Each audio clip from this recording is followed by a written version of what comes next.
Assalamualaikum warahmatullahi ta'ala.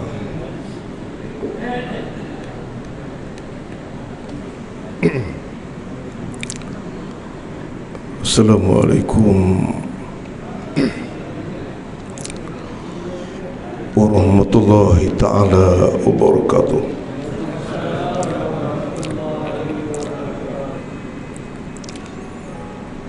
Alhamdulillahilladzi ya'lama bil qalam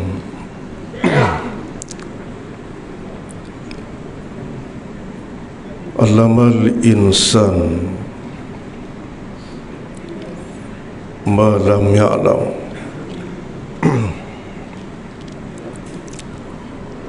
Asyhadu an la ilaha illallah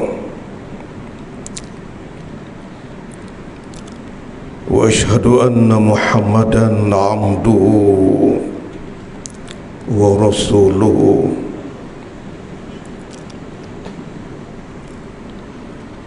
Allahumma salli ala sayyidina Muhammad wa ala alihi wa sahbihi wa tabi'it tabi'in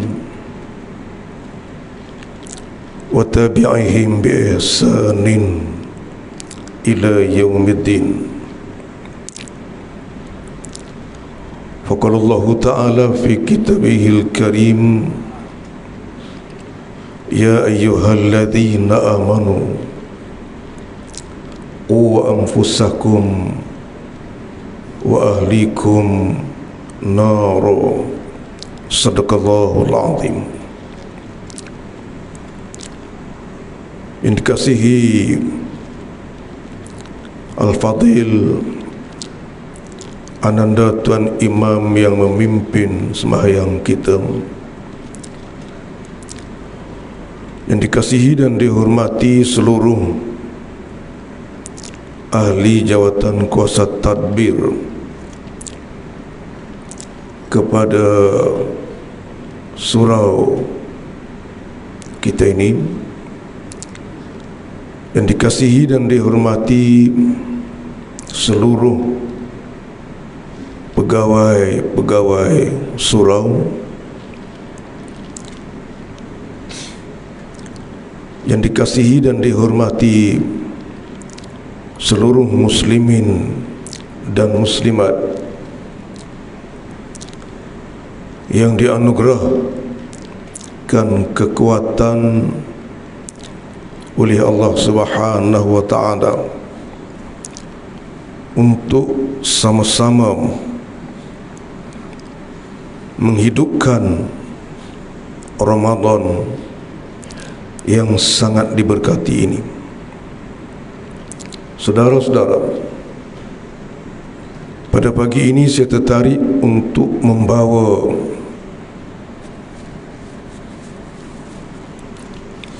perhatian kita bersama kepada satu perbincangan yang berkait dengan i'tikaf di bawah perincian tempat-tempat yang dibolehkan untuk kita beriktikaf menurut pandangan yang berbagai. Saudara-saudara, sekiranya kita melihat mengumpul pandangan ulama daripada mazhab yang berbagai masih di dalam ahli sunnah wal jamaah, kita boleh simpulkan ada 7 tempat yang boleh didirikan i'tikaf padanya, dengan tidak dinafikan ada khilaf dan perbezaan pandangannya. Kita senaraikan dulu 7 tempat itu. Walaupun biasa dah kita dengar, tapi kita kira ingatkan kembali. Yang pertama, tanah yang diisytiharkan, tapak tanah yang diisytiharkan sebagai masjid.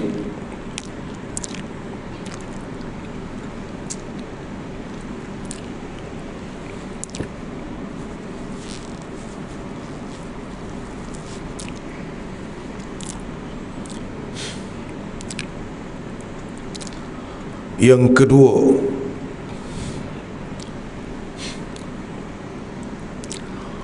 bangunan yang dibina sebagai masjid.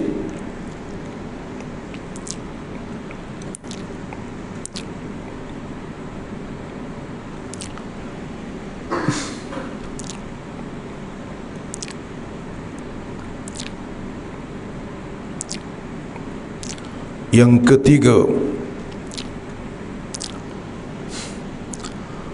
bangunan yang diisytiharkan sebagai masjid.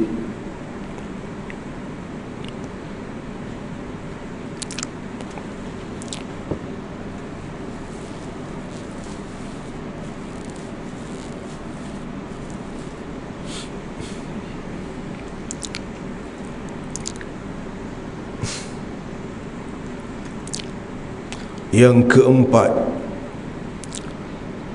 bangunan yang pernah diisytiharkan sebagai masjid.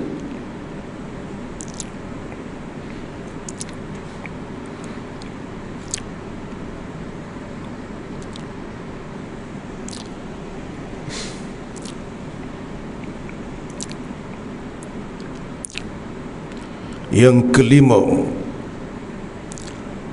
bangunan yang membawa fungsi sebagai masjid.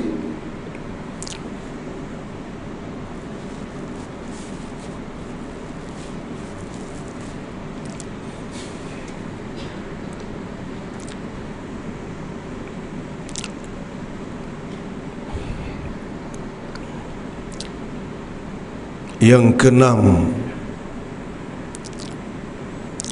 ruang yang dihubungkan dengan masjid.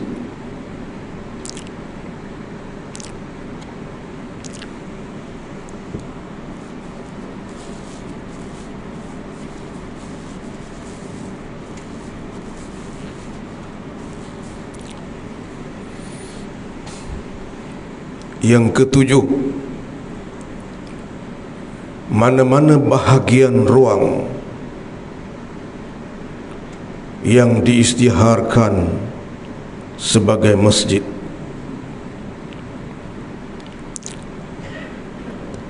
Kita pergi satu-satu, tuan-tuan. Yang pertama, tanah yang diisytiharkan sebagai masjid. Misalnya kita ada sekeping tanah setengah ekar, tuan-tuan, misalnya. Jadi kita isytiharkan tanah itu sebagai masjid, bukan tanah itu sebagai tapak untuk didirikan masjid, tetapi tanah itu dia sendiri adalah masjid. Ini jarang dilakukan, tapi berlaku di beberapa tempat, dan termasuk dalam negara kita ada 1-2 tempat yang berlaku kes seperti ini. Sebagai contoh, di Pulau Pinang, satu masjid yang dikenali dengan nama Masjid Simpang 6. Ada orang Pulau Pinang dia. Masjid Simpang 6. Masjid ini pernah dibawa ke mahkamah beberapa tahun yang lalu, hampir 30 tahun dah saya rasa kes ni, bagaimana masjid ini diletakkan di bawah keputusan yang kisah-kisah pentadbiran tu kita ketepikan, kita nak ambil tunjuk macam mana kes masjid diisytiharkan, tanah diisytiharkan sebagai masjid tu. Jadi kerajaan Pulau Pinang pada masa itu mengambil keputusan untuk merobohkan masjid tersebut, dan di atas runtuhan masjid itu dibina sebuah bangunan 4 tingkat. Tingkat yang pertama sehingga ketiga ialah pasaraya. Tingkat yang keempat ialah masjid. Dan pada masa itu Yang Mulia Mufti pada masa itu menjadi saksi bagi pihak kerajaan Pulau Pinang bahawa boleh masjid dirobohkan dan digantikan bangunan perniagaan, permis perniagaan, dan di atas permis itu diwujudkan masjid supaya orang Islam tetap mempunyai masjid seperti mana sebelumnya. Jadi sebahagian daripada orang-orang Islam di Pulau Pinang pada masa itu telah membantah dan membawa kes ini ke mahkamah. Malangnya tidak ada peguam yang berani untuk bercakap bagi pihak masyarakat Pulau Pinang pada masa itu untuk mempertahankan di mahkamah. Tiba-tiba ada syarikat guaman daripada Kuala Lumpur yang dimiliki oleh Sulaiman Engko. Dia ni convert. Syarikat ini telah menawarkan perkhidmatan guamannya untuk membantu masyarakat Pulau Pinang di dalam mempertahankan masjid tersebut supaya jangan diruntuhkan walaupun mendapat ganti sebuah ruang masjid di puncak permis perniagaan, iaitu di tingkat yang keempat. Kemudian apabila sampai di hari perbicaraan, Sulaiman Engko ni, Tuan Haji Sulaiman ni, dia tak datang untuk mempertahankan masjid itu di mahkamah. Masyarakat Islam berkumpul ramai untuk melihat dari dekat perjalanan perbicaraan tersebut.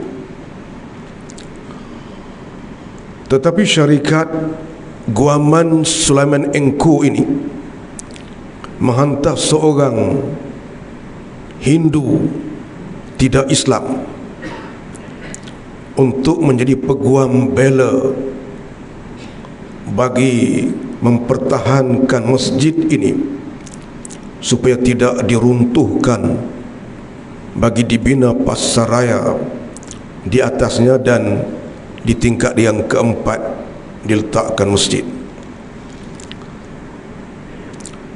Peguam India tidak Islam ini hadir ke mahkamah memakai kain selempang putih, tidak pakai pakaian peguam bela kebiasaan. Lalu ditegur oleh hakim sebab apa dia tak pakai pakaian peguam biasa.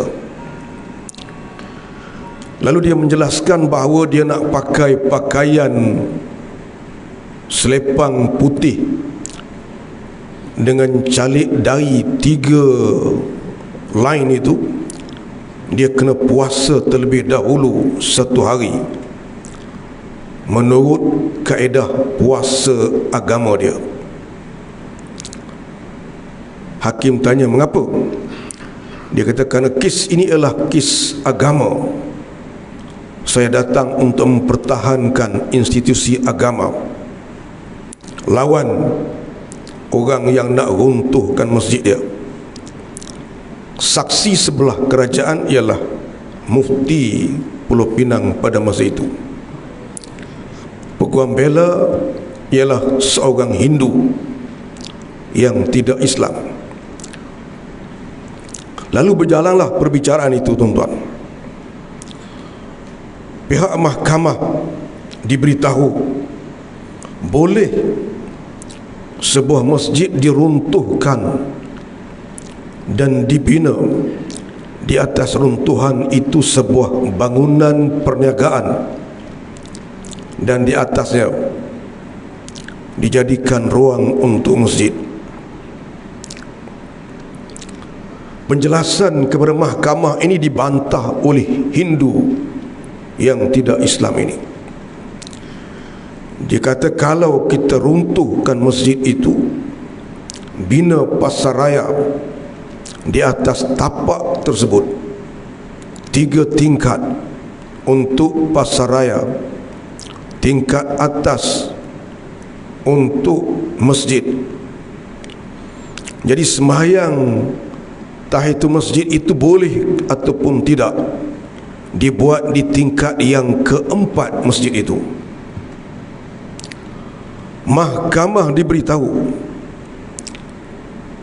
solat sunat tahiyatul masjid boleh dibuat di tingkat yang keempat. Iktikaf boleh dilakukan di tingkat yang keempat.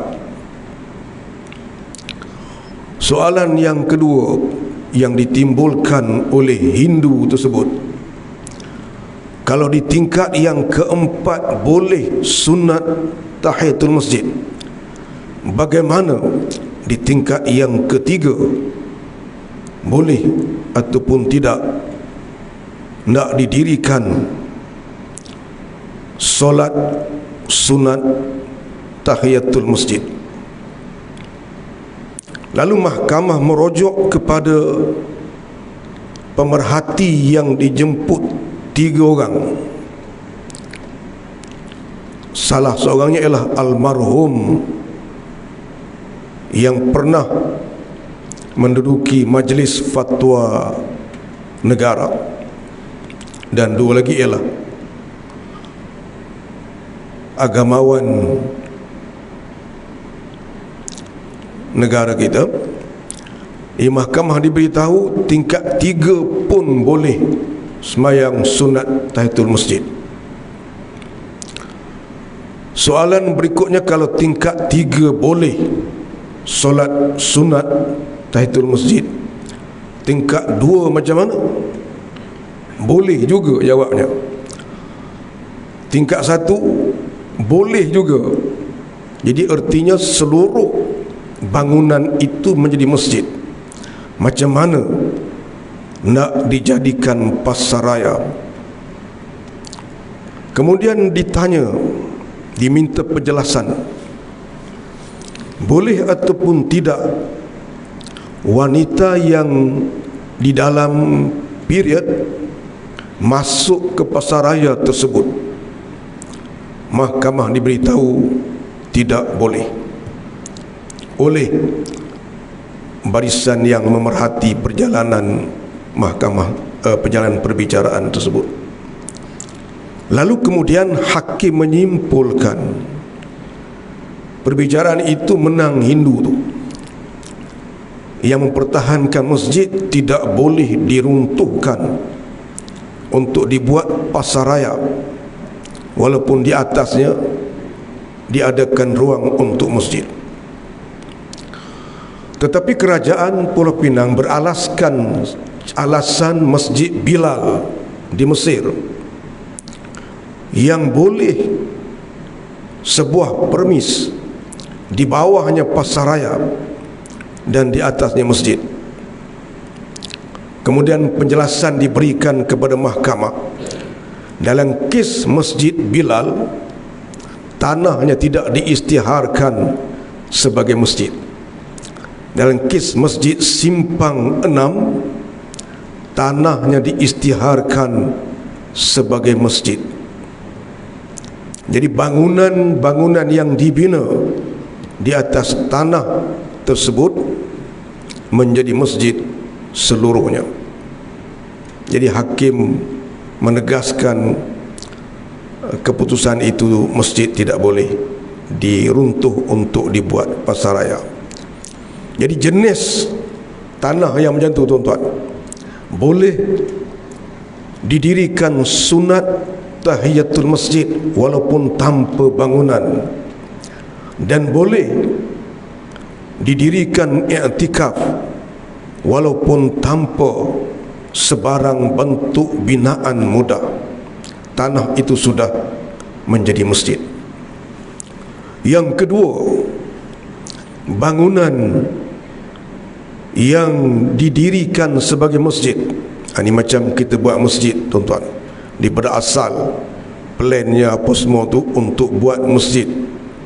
Jadi dia adalah masjid, boleh didirikan ibadah i'tikaf di dalamnya, dan boleh disolatkan solat tahiyatul masjid di dalamnya. Yang ketiga, tuan-tuan, bangunan yang diisytiharkan sebagai masjid walaupun sebelumnya dia bukan masjid. Sebuah rumah misalnya yang diisytiharkan oleh pihak yang berwajib dan yang menguasainya, maka dia menjadi masjid. Boleh didirikan i'tikaf di dalamnya. Semasa Sultan Muhammad Al-Fatih, tuan-tuan, menakluki Konstantinopel, mengalahkan Raja Konstantin pada masa itu, tuan-tuan, termasuk yang ditawan oleh Sultan Muhammad Al-Fatih ialah gereja Hagia Sophia. Sultan Muhammad Al-Fatih mengisytiharkan gereja itu menjadi masjid, tuan-tuan. Asalnya gereja, kemudian menjadi masjid, maka boleh diniatkan i'tikaf di dalamnya, boleh disembahyangkan sunat tahiyatul masjid di dalamnya.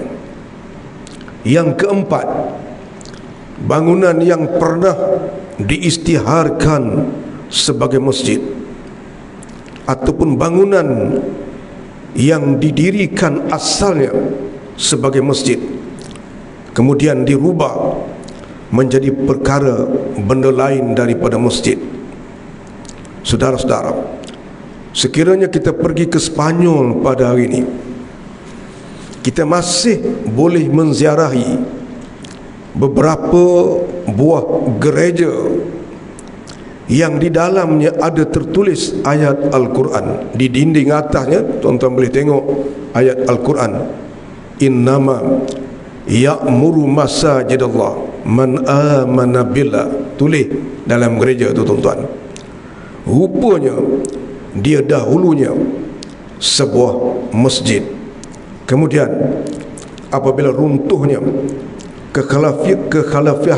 kekhalifahan Umayyah di barat, di Spanyol, maka masjid itu ditukar menjadi gereja.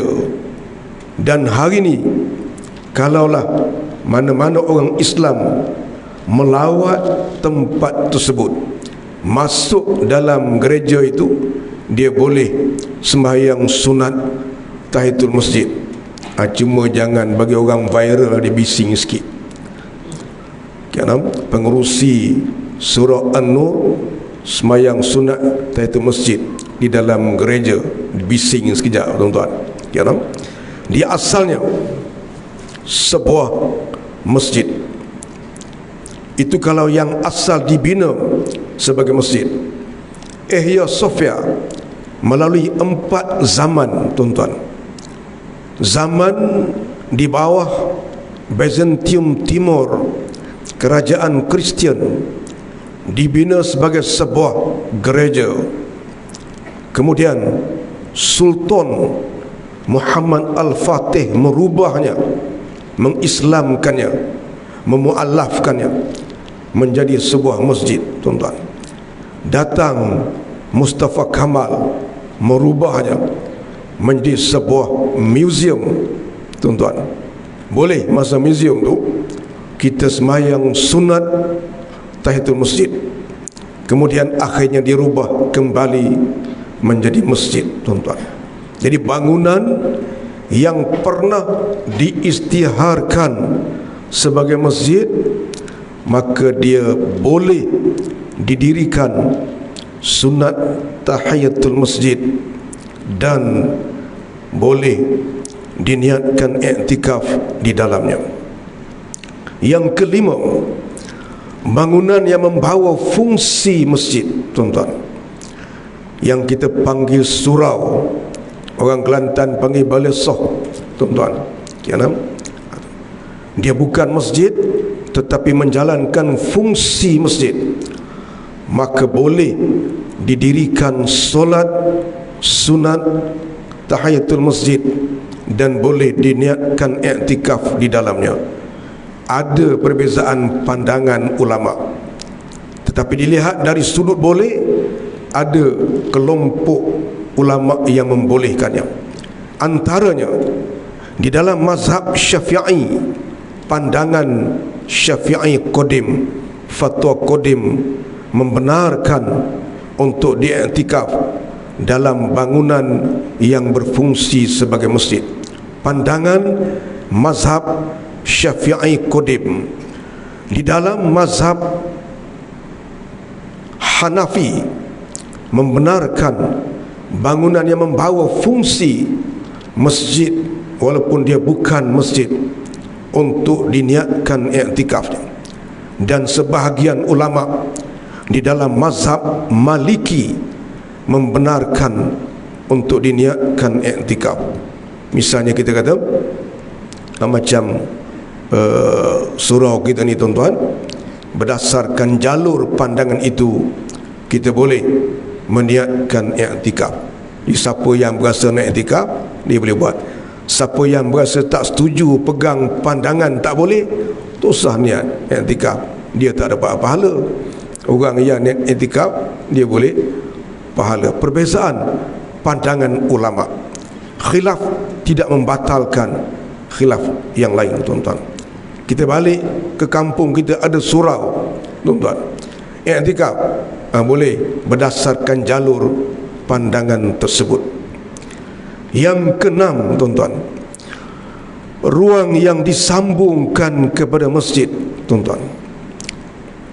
Kita ada masjid, masjid kita tidak cukup luas, nak tambah pula kehadiran tidak konstan penuh tuan-tuan.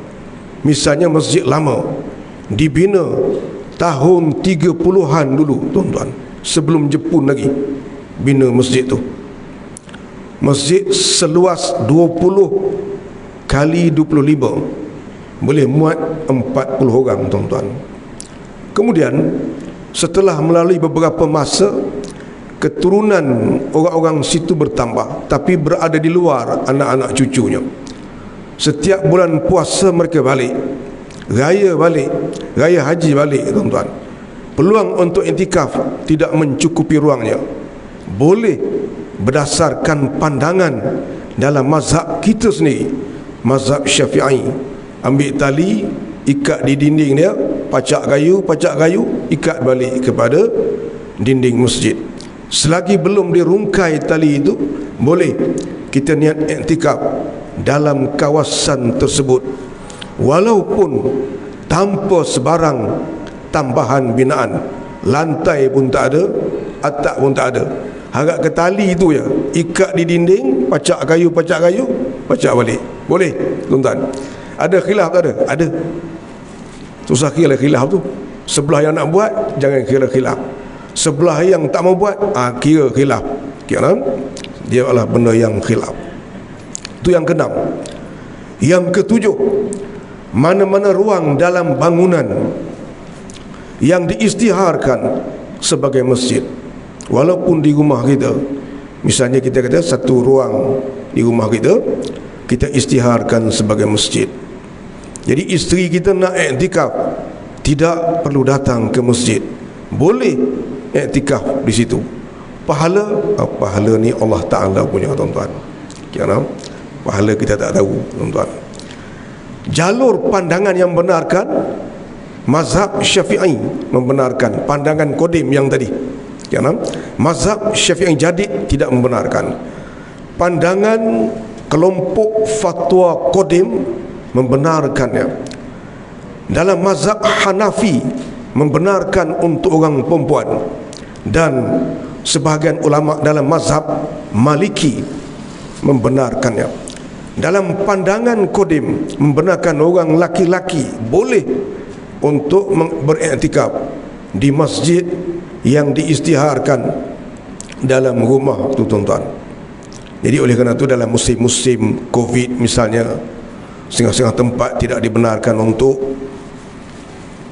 berkumpul ramai gitu gini, berkumpul lama apa, maka boleh kita menilai pandangan tersebut untuk memperbanyakkan punca kebajikan kita kepada Allah Subhanahu wa ta'ala. Jadi jurusan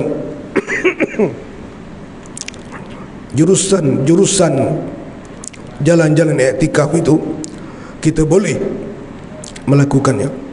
Di pejabat kita misalnya, pejabat kita satu ruang kita jadikan masjid, kena isytihar sebagai masjid, walaupun untuk kita sembahyang seorang, berdasarkan pandangan ini dibolehkan.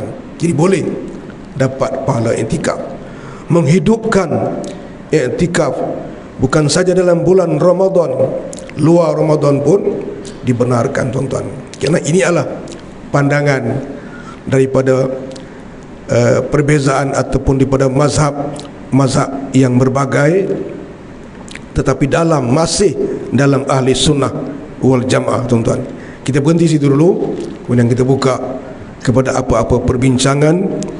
Walaupun perincian kita pada pagi ini ialah tempat-tempat yang dibolehkan untuk beriktikaf, tetapi sesi soal jawab ini kita buka kepada apa-apa juga persoalan, tuan-tuan, sekadar kemampuan yang dianugerahkan oleh Allah Subhanahu wa ta'ala kepada kita. Cuba kita tengok bagaimanakah bentuk penyelesaiannya. Silakan, tuan-tuan, siapa-siapa yang ada apa-apa. Ya. Bagaimana dengan tanah wakaf? Okey, cantik soalan. Kena. Bagaimana dengan tanah wakaf? Boleh ke tidak nak didirikan ibadah iktikaf ataupun nak solat sunat tahiyatul masjid di atas tanah wakaf? Kena. Yang tu tak boleh. Kerana wakaf ialah umum. Ada wakaf untuk tapak masjid sahaja, bukan wakaf untuk masjid. Wakaf untuk tapak masjid. Nak buat masjid boleh pergi buat di mana-mana bahagian di atas tanah tersebut. Ada tanah yang diwakafkan untuk kubur, ada tanah yang diwakafkan untuk sekolah, ada tanah yang diwakafkan untuk didirikan rumah anak yatim. Ada macam-macam bentuk lagi. Kenapa? Jadi tanah wakaf tidak boleh. Yang dibolehkan hanyalah tapak tanah yang diisytiharkan sebagai masjid. Tapak tanah itu dia sendiri itu adalah masjid. Kena bukan untuk dijadikan, bukan untuk didirikan masjid, tapi tapak itu sendiri diisytiharkan sebagai masjid. Dia tu ialah masjid. Cantik soalan tu. Ada bagi tuan-tuan kita? Ya.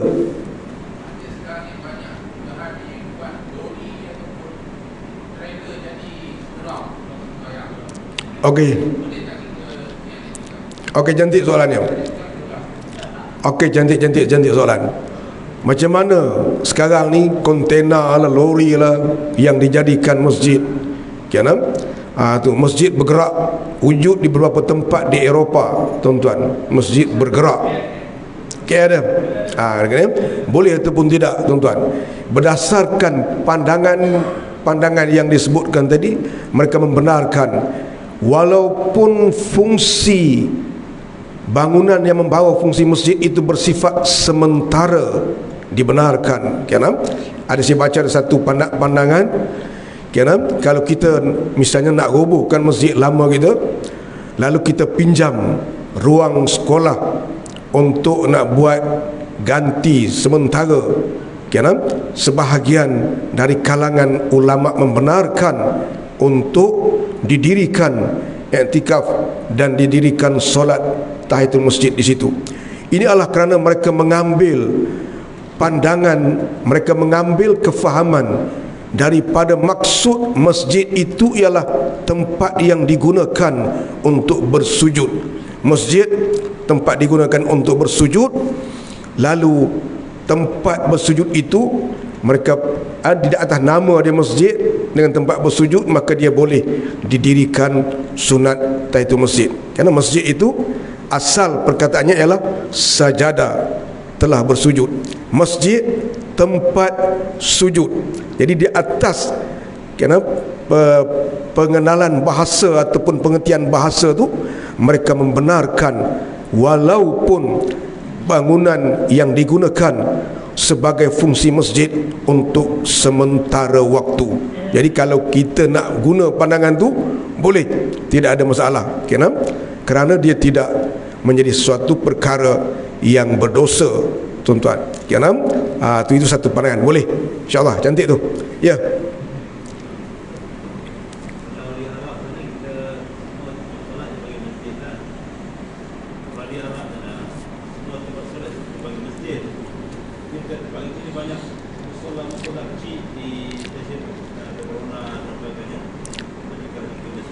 Ya, cantik soalannya.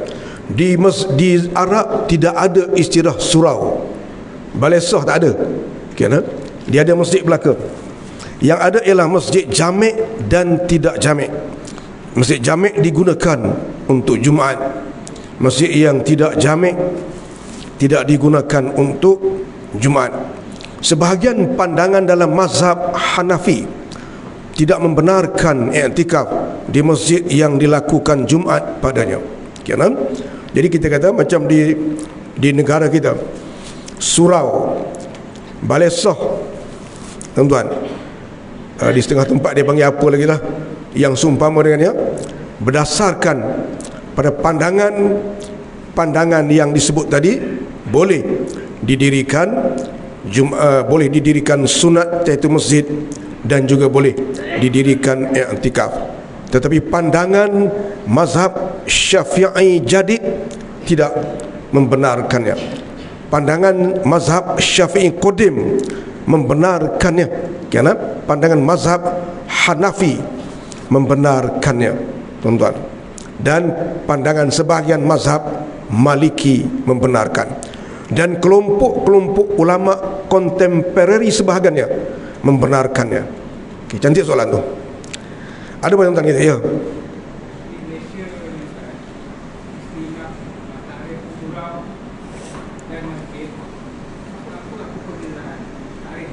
Okey, cantik soalan dia. Okey, di Malaysia, macam mana kita nak takrifkan yang tu surau ataupun masjid? Di Malaysia, dia untuk membina masjid ni, dia mesti dia termasuk dalam enactment pentadbiran agama. Dia kena kaitkan di bawah kelulusan dan keizinan majlis negeri. Kira? Tapi kalau untuk isytihar tanpa rasmi, yang tu tak ada masalah. Kerana kita buat satu bangunan tepi rumah kita, kita panggil masjid, tak ada masalah, tuan-tuan. Tapi untuk dirasmikan, dia di-enactmentkan, tak boleh nak dibina. Jadi oleh kerana tu, ada beberapa tempat dalam negara kita yang orang letak dia nama tertulisnya surau, tapi mereka mengisytiharkannya masjid tanpa resmi dengan majlis. Tetapi dari sudut kita boleh iktikaf ataupun tidak, berdasar pandangan berbagai, tidak ada masalah. Boleh untuk kita iktikaf dan boleh untuk kita solat sunat iaitu masjid di sana. Dan untuk mengadakan solat Jumaat juga, dia hendaklah di bawah kelulusan fatwa semasa setempat. Itu cantik soalan tu. Ada apa tuan-tuan kita? Ya.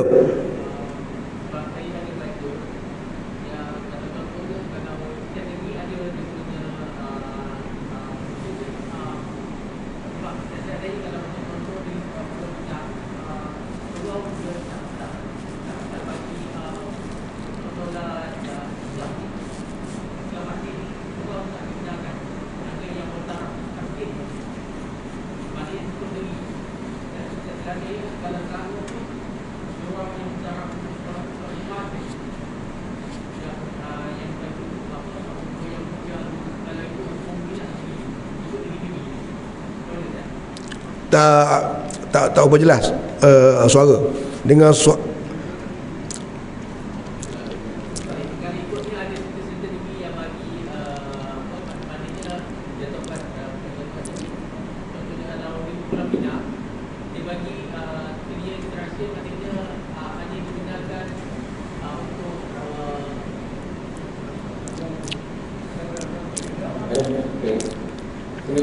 ya, salam.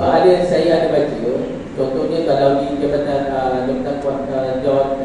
di Pulau Pinang, hanya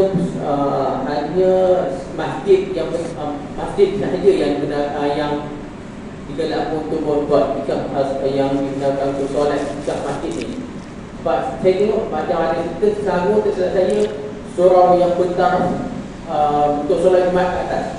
Maknanya surau yang bawah kecil ni ada serta tak digalakkan untuk ni, ataupun mula mencapai taraf untuk kita boleh kita buat solat kita hadis. Kadang tu menjadi surau pada bawah.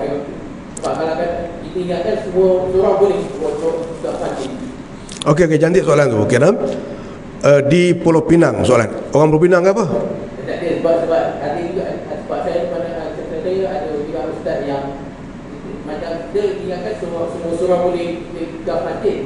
Tapi bila kita baca Datuk mana ikut negeri, ada negeri-negeri yang kata di surau ni boleh kita hadis. Ada yang kata macam saya sekarang Selangor, surau yang yang boleh buat kita, surau yang boleh solat ke atas. Maksudnya kalau surau-surau kecil ni jadi confused. Okey, cantik.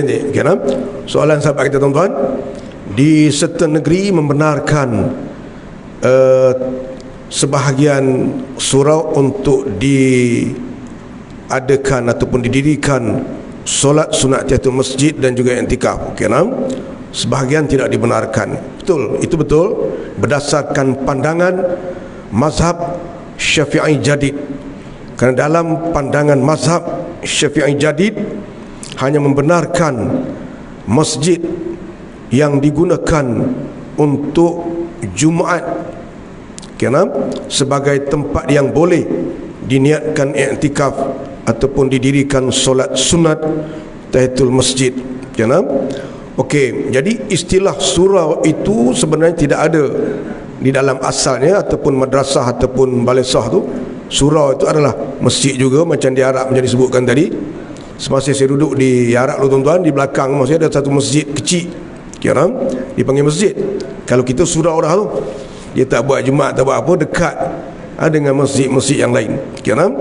Tetapi memang pandangan sebahagian pandangan ulama dalam mazhab kita yang bertunjang kepada fatwa Jadid Imam Syafi'i tidak membenarkan semua surau untuk didirikan i'tikaf, tetapi pandangan Syafi'i Qadim membenarkan.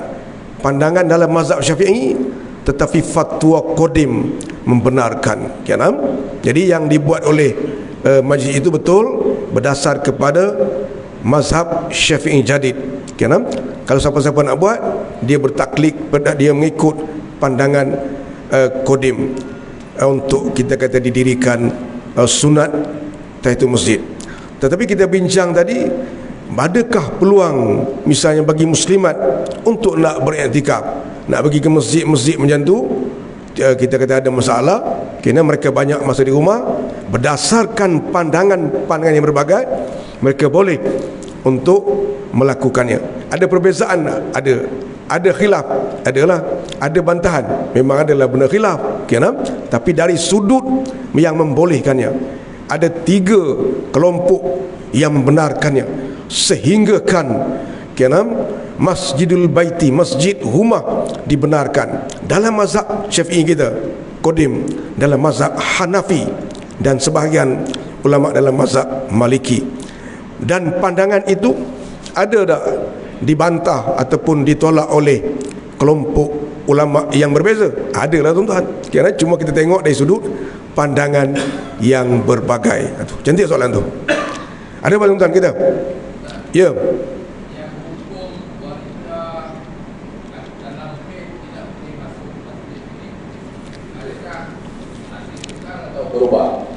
Hukum wanita yang dalam haid tak boleh masuk masjid ini berubah atau tidak? Sebab dikatakan sekarang dah gunakan kaedah yang bersih dan sebagainya, pakai pad dan sebagainya. Okey, cantik soalannya. Kira hukum wanita yang period tak boleh masuk masjid ni macam mana? Kira dia memang ada khilaf, ada 2 aliran pandangan.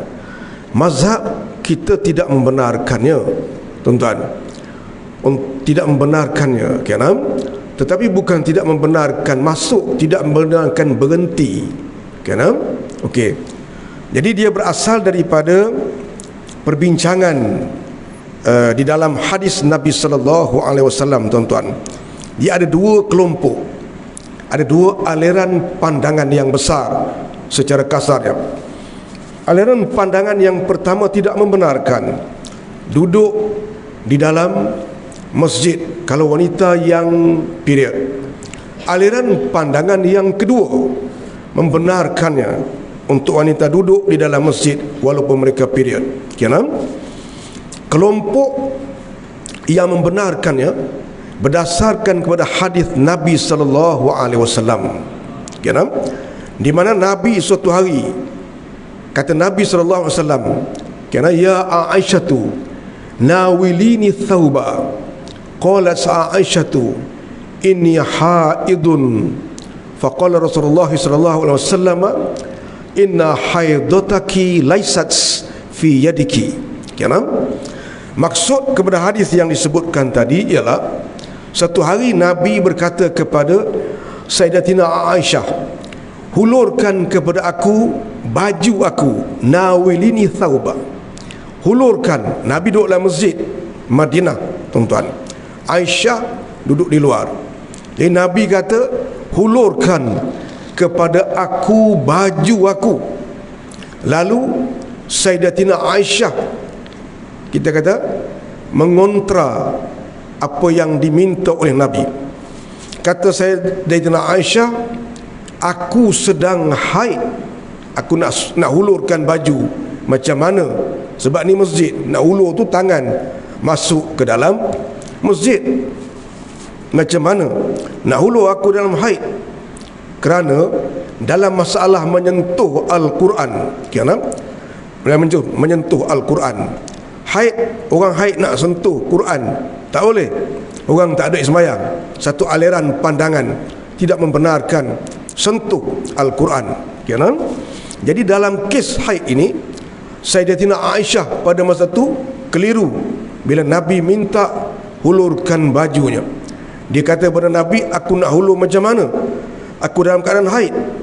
Lalu Nabi memberi jawapan, sesungguhnya inna haidotaki laisat fi yadiki, sesungguhnya haid kamu itu bukan di tangan kamu.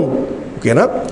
Okey, ucapan haid kamu bukan di tangan kamu itu diambil kefahaman oleh kelompok ulama yang membenarkan wanita masuk masjid itu di atas perbincangan mereka secara detail ialah yang dilarang itu hadas ataupun yang dilarang itu najis.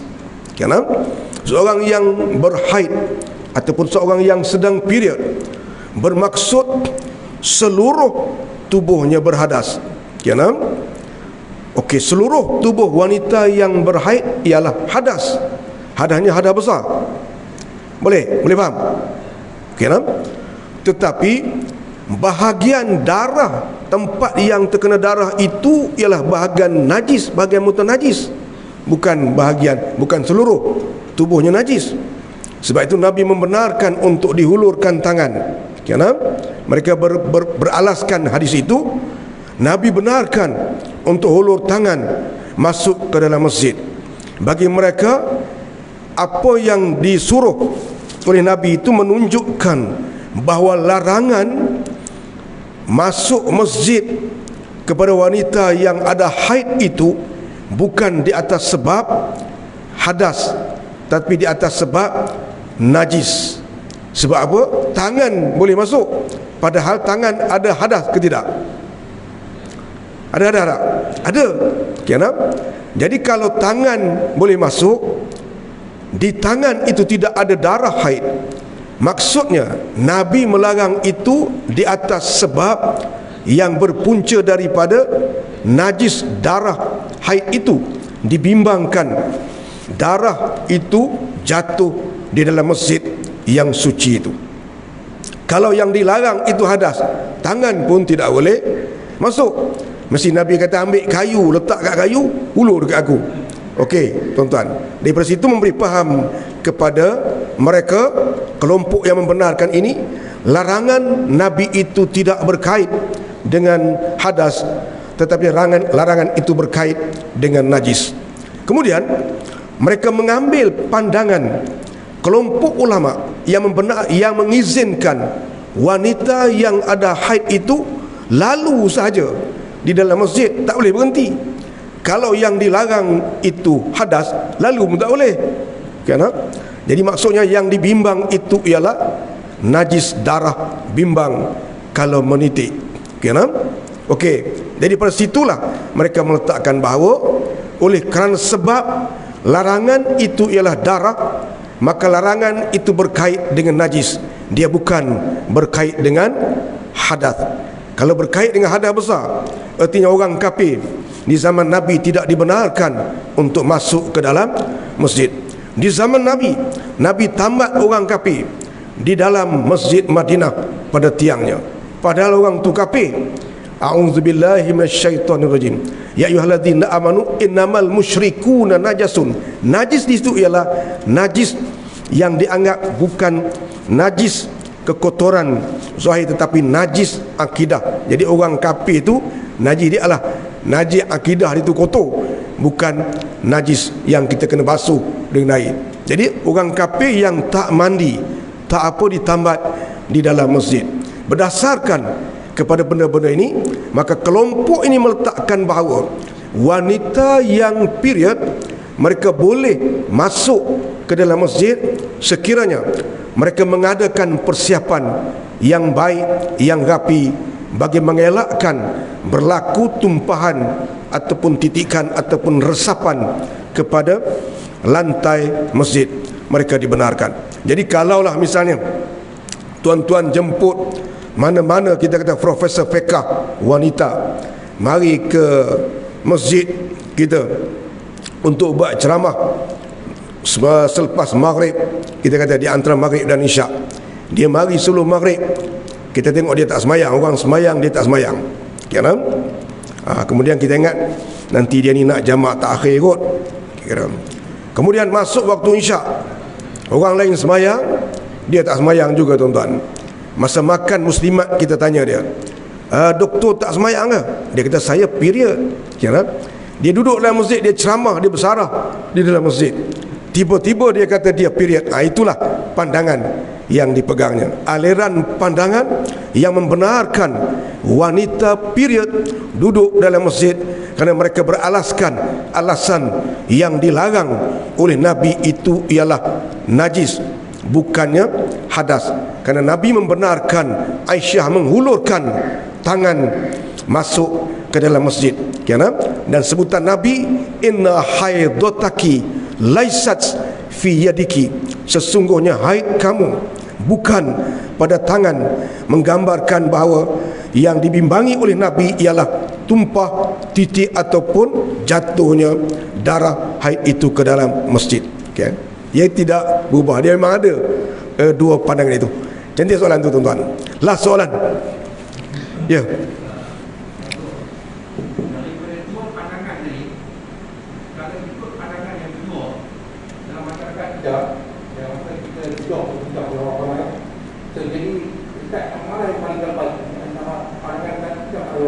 Okey, cantik soalan dia. Kalau kita ikut pandangan yang kedua, dia jadi ribut, riuh gendah dalam masyarakat kita. Kalau ikut pandangan pertama, tak ada ribut, tak ada riuh gendah.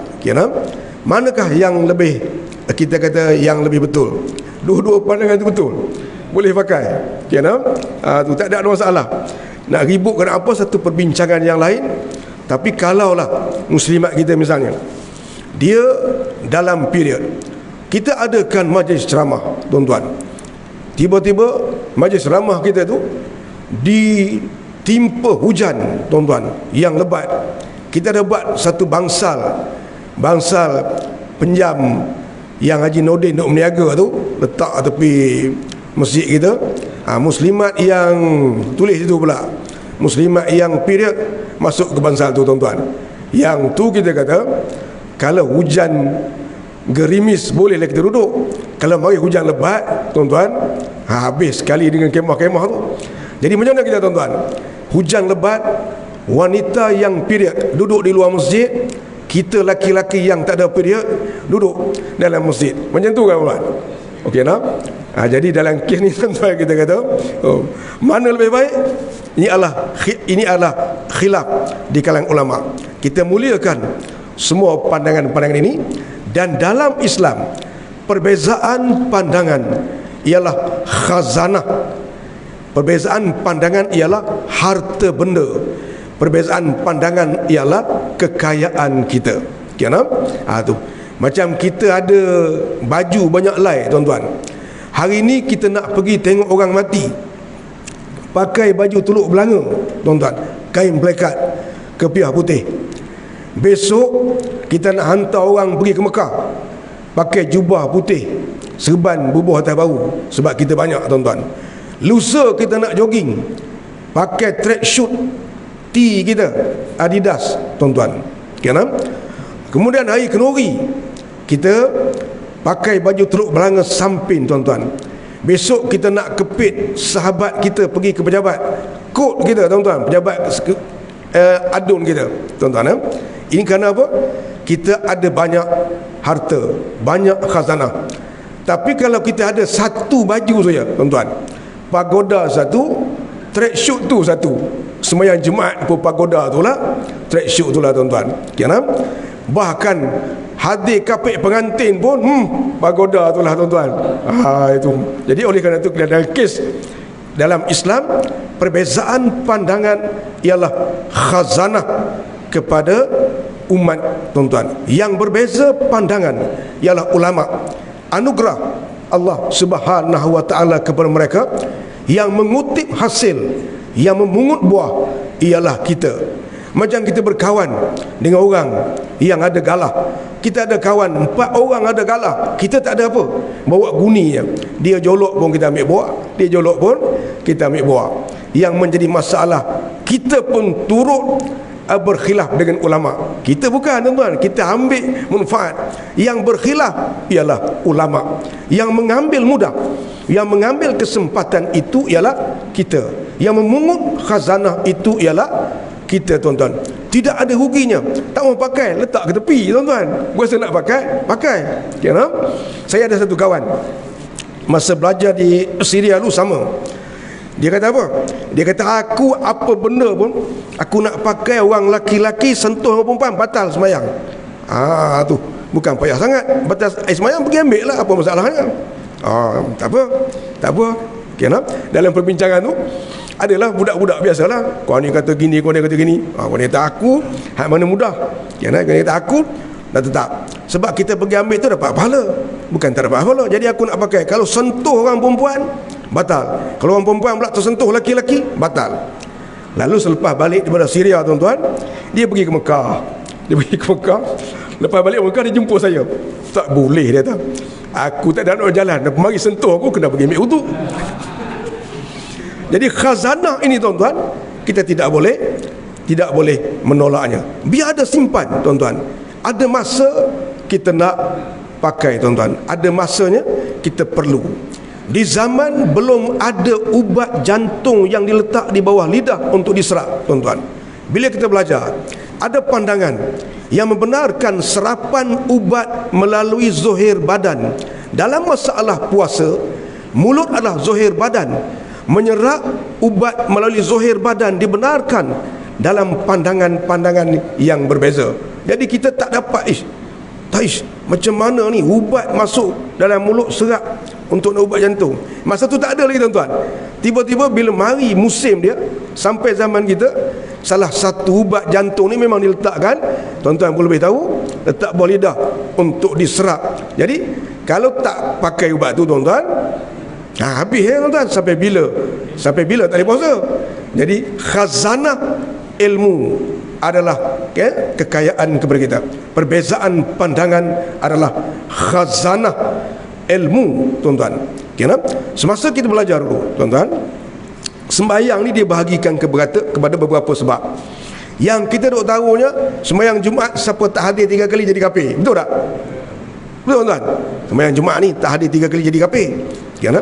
Budak-budak masa tu yang nakal macam mana pun, dia absent 2 kali. Tu masuk yang ketiga, dia kata apa? Jom kita mat, jom kita pergi mengai. Aku tak boleh, aku dah 2 kali. Takut jadi kafir, tuan. Tapi dalam kita belajar, dalam mazhab Syafi'i kita, dia letakkan hukum yang berbeza. Jumaat hukum yang lain, sembahyang 5 waktu hukum yang lain. Kita kata masih sensitif. Nak mengajar pun tak boleh, nak jawab soalan pun tak boleh, tuan-tuan. Bila mari Covid, boleh pula, tuan-tuan. Maknanya, tuan-tuan, khazanah ilmu, tuan-tuan. Perbezaan pandangan ialah khazanah, tuan-tuan. Jadi oleh kerana kita balik pada asal, letak begitu. Perbezaan pandangan di kalangan umat Islam ialah khazanah kepada mereka, harta benda kepada mereka, kekayaan mereka. Ambil kekayaan tu, nak guna tak guna lain pasal, tuan-tuan. Okey, nanti soalan tu. Ya. Ya. Okey, cantik. Kira siapa-siapa yang ada hal tu boleh keluar tak apa dah. Okey. Mazhab Syafi'i dia ada 2 koleksi ataupun 2 kelompok, 2 kita kata penggal fatwa dia. Fatwa Imam Syafi'i sebelum berpindah ke Mesir dikenali dengan nama Fatwa Qadim, fatwa lama. Imam Syafi'i hidup 50 tahun lebih. Dia ada 2 kelompok fatwa, tuan-tuan. Fatwa selepas Imam Syafi'i berpindah ke Mesir dikenali dengan nama Fatwa Jadid, tuan-tuan. Kekuatan di antara 2 fatwa ini melihat kepada sandaran nas yang dipakai. Dan dia juga adalah kerana orang Arab kata al-hayatu tatawurun. Kehidupan adalah sentiasa berubah. Perubahan itu menyebabkan berlaku perubahan hukum. Perubahan tempat melibatkan perubahan hukum. Jadi kita kata oleh kerana itu dalam masyarakat kita, dalam mazhab kita ada 2 kelompok fatwa, tuan-tuan. Fatwa Jadid selepas Imam Syafi'i berpindah ke Mesir. Fatwa Qadim sebelum Imam Syafi'i berpindah ke Mesir. Mana kuat di antara satu tu, di antara 2 tu, tuan-tuan? Lihat kepada sandaran nasnya, bukan tengok baru ngelama baru kuat, bukan. Ada yang pandangan baru lebih kuat daripada kodim, ada pandangan kodim dianggap lebih kuat daripada pandangan jadid, kerana dia melihat kepada kondisi-kondisi yang tertentu. Jadi dia juga menjelaskan kepada kita bahawa kehidupan kita berubah dan memerlukan ijtihad baru sepanjang kehidupan kita.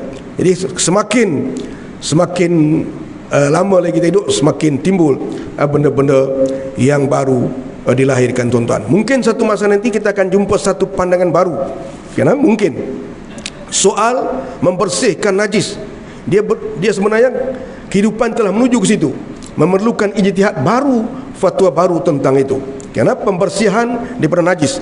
Sebab Allah menyebutkan dalam Al-Quran, wa anzalna minas sama'i ma'an tahura, wa anzalna minas sama'i, dan kami menurunkan minas sama, min nahwi sama, daripada langit, artinya daripada arah langit air.